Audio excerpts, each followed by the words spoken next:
नमस्कार शेतकरी बंधूंनो आपले पक्षी आहेत ना 18 दिवसाचे कंप्लीट झालेले आहे आणि आपल्या 100 पक्ष्यांसाठी 18 दिवसामध्ये नेमकं खर्च किती आलेला आहे ना आजच्या व्हिडिओमध्ये मी तुम्हाला सविस्तर माहिती देणार आहे। तर शेतकरी बंधूंनो मी तुम्हाला विनंती करतो आजचा व्हिडिओ अगदी शेवटपर्यंत बघा आणि व्हिडिओ आवडल्यास व्हिडिओला लाईक करा आणि कमेंट करायला विसरू नका। तर चला मी तुम्हाला पक्षी दाखवतो। आपण इलेक्ट्रॉनिक काटा आणलेला आहे आपल्या पक्ष्याचं वजन करण्यासाठी। आपल्याला कळलं पाहिजे 4 दिवसात 5 दिवसात नेमकं पक्ष्याचं वजन किती वाढत आहे।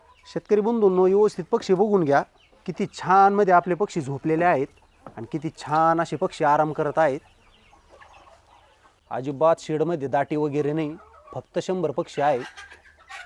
आतापर्यंत पक्ष्यांनी अजिबात भांडणं वगैरे काही केले नाही। पक्षी असे चारा पाणी खातात आणि शांत व्यवस्थित आराम करतात दिवसभर। शेतकरी बंधूंनो आपण आपल्या शेडवर एक दिवसाचे जेव्हा 100 पक्षी आणले होते ना त्या पक्षासोबत आहे ना 1600 रुपयाची स्टार्टरची बॅग आणली होती आणि त्या बॅगीची किंमत होती 1600 रुपये। तर आता शेडमध्ये पक्षी आणून 18 दिवस सुरू आहे। त्या 100 पक्ष्यांनी नेमकं आपलं खाद्य खाल्लं किती, तर आता सकाळीच माझी 1600 रुपयाची बॅग ही संपलेली आहे। म्हणजे 100 पक्ष्यांनी शेतकरी बंधूंनो 18 दिवसामध्ये 1600 रुपयाचे खाद्य खाल्लेलं आहे। त्याचा जर हिशोब केला आपण, त्याचं जर गणित केलं आपण तर किती रुपयाचं होतं ते तुम्ही 1 रुपयाचं खाद्य धरू शकता। आणि परत दुसरी बॅग घेऊन आलेलो आहे, पण मी वहीमध्ये टिपून ठेवलेला आहे। 1 दिवसापासून 18 दिवसापर्यंत एक गोणी संपली, आता दुसरी गोणी फोडलेली आहे आणि त्या दुसऱ्या गोणीमधलं याला खाद्य टाकलेलं आहे। तर वहीमध्ये हे सुद्धा लिहिलेलं आहे की बा आजच्या तारखेच्या नंतर ती गोणी आपल्याला किती दिवस पुरती। पण तर चला आपण 7व्या दिवशी लासोटा केलता 70 रुपयाचा लासोटा झालता, 14व्या दिवशी गंबोरा केलता 150 रुपयाचा गंबोरा झालता। हे झालं वॅक्सिनेशन। आणि शेतकरी बंधूंनो लिगजिन पावडर व्हायमरल हे मी 400 रुपयाचं आणलं होतं आणि त्याच्यानंतर ब्रोटन घेऊन आलतो 14व्या दिवशी, ते पण 400 रुपयाला। म्हणजे किरकोळ जरी असा खर्च 1000 रुपये धरला आणि 1600 रुपयाची जरी बॅग धरली तर शेतकरी बंधूंनो आपल्या पक्ष्यांना 18 दिवसामध्ये 2500 रुपये हा खर्च झालेला आहे। तर चला शेतकरी बंधूंनो 18 दिवसाचे पक्षी झाले आहेत आपले आणि त्या पक्ष्यांनी आपल्याला भरपूर अशी साथ दिली, कारण की आपण 100 पक्षी आणले होते आणि त्याच्यामधून एकही पक्ष्याची मरतूक झालेली नाही। तर चला आता मी काटा घेतलेला आहे, आपण सविस्तर वजन करूया पक्ष्याचं की बा आपला नेमकं पक्षी 18 दिवसामध्ये किती ग्रॅमचा झाला आहे हे आपल्याला समजणं आणि कळणं खूप गरजेचं आहे। याच्यामध्ये 2 पक्षी पकडून घेतले आपण। तर चला याचं सुद्धा वजन करूया। काटा आहे 0। हे बघा 250 ग्रॅम पक्षी भरलेला आहे। हे बघा काट्याकडे बघा 250 ग्रॅम पक्षी भरलेला आहे। हे बघा 275 कमीत कमीत, म्हणजे 250 ग्रॅमच्या पक्षी सर्व पुढे गेलेले आहेत। एका पक्षाचं वजन आहे 270, दुसऱ्या पक्षाचं वजन आहे 260, म्हणजेच आपला पक्षी हा पावशेरचा झाला आहे। आणि आजच्याच व्हिडिओमधून तुम्हाला सांगायचं होतं 100 पक्ष्यांनी आपलं नेमकं खाद्य किती खाल्लं आहे। 24 तास पक्ष्यांची सुरुवातीपासून भांडे भरून ठेवले होते। पक्षी खाद्य खायचे, दुपारी आराम करायचे, संध्याकाळी आराम करायचे।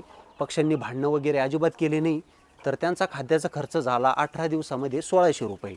आणि जे व्हॅक्सिनेशन आहे लासोटा गंबोरा गुळाचं पाणी लिगजिन पावडर व्हायमरल आणि गंबोरा शेवटचा, त्याचं वॅक्सिनेशन झालं 400 ते 500 रुपये।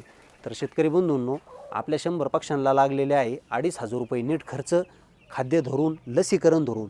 आणि आपल्या पक्षाचं वजन झालं आहे 18 दिवसामध्ये चक्क 250 ग्रॅमच्या पुढं, म्हणजेच पावशेर। तर चला शेतकरी बंधूंनो आज मी दुसरी गोणी श्रीरामपूरमधून घेऊन आलेलो आहे आणि ती गोणी 18व्या दिवशीपासून 24-25 तारखेपर्यंत नेमकं किती दिवस जाते ना गोणी त्याचं सुद्धा आपण टिप्पण ठेवूया आणि ती गोणी संपल्याच्या नंतर नक्की व्हिडिओ बनवूयाच। तर चला शेतकरी बंधूंनो तुमच्या आशीर्वादाने आहे ना माझे पक्षी सगळे तंदुरुस्त आहेत। पक्षाचे पंख वगैरे अजिबात खाली गेलेले नाही आणि पक्षी खरोखर हुशार आहे। त्याचं कारण असं आपण पक्षाची क्वांटिटी फक्त 100 निवडलेली आहे, 200 नाही, 500 नाही, 1000 नाही, 10,000 नाही। अगदी आपण कमी पक्षामध्ये व्यवस्थित कोंबडी पालन करणार आहे। आणि मी तुम्हाला शब्द दिलेलाच आहे की तुमचा पांडुरंग दादा हा 100 कोंबडी पालनापासून अगदी त्या कोंबड्या अंड्यावर येईपर्यंत 6 महिन्याच्या नंतर अंडे आल्याच्या नंतर त्या नेमकं वर्षभर 1.5 वर्षभर किती अंडे देतात आणि 100 कोंबड्यामधून आपल्याला नेमका आपला खर्च वजा जाता आपल्याला नफा किती मिळणार आहे।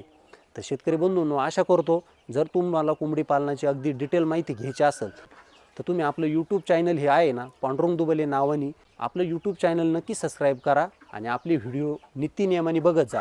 म्हणजे तुम्हाला घर बसल्या कोंबडी पालन नेमकं कसं करायचं आहे, कोंबडी पालनामधून आपल्याला किती नफा मिळू शकतो मी पक्ष्यांचा खर्च धरलेला नाही आणि पक्ष्यांना जे आपले पाणी प्यायचे भांडे आहे ना त्याचा खर्च धरलेला नाही, कारण की तो खर्च धरायचा नसतो. आता मी फक्त 2 भांडे आणलेले आहे पिल्लांना पाणी पिण्यासाठी. ते काय 200 रुपयाला भांडे आहे. 400 रुपयाचे भांडे आणले पाणी पिण्यासाठी आणि खाद्य खाण्याचे भांडे आणले 600 रुपयाचे. 3 भांडे आणलेले 600 रुपयाचे. तो सुद्धा तुम्ही खर्च धरू शकता. 600 आणि 400 1000 रुपये. तर चला शेतकरी बंधूंनो, आपण अशा नवीन एखाद्या अत्यंत महत्त्वाच्या माहितीमध्ये भेटूया. तोपर्यंत शेतकरी बंधूंनो, धन्यवाद.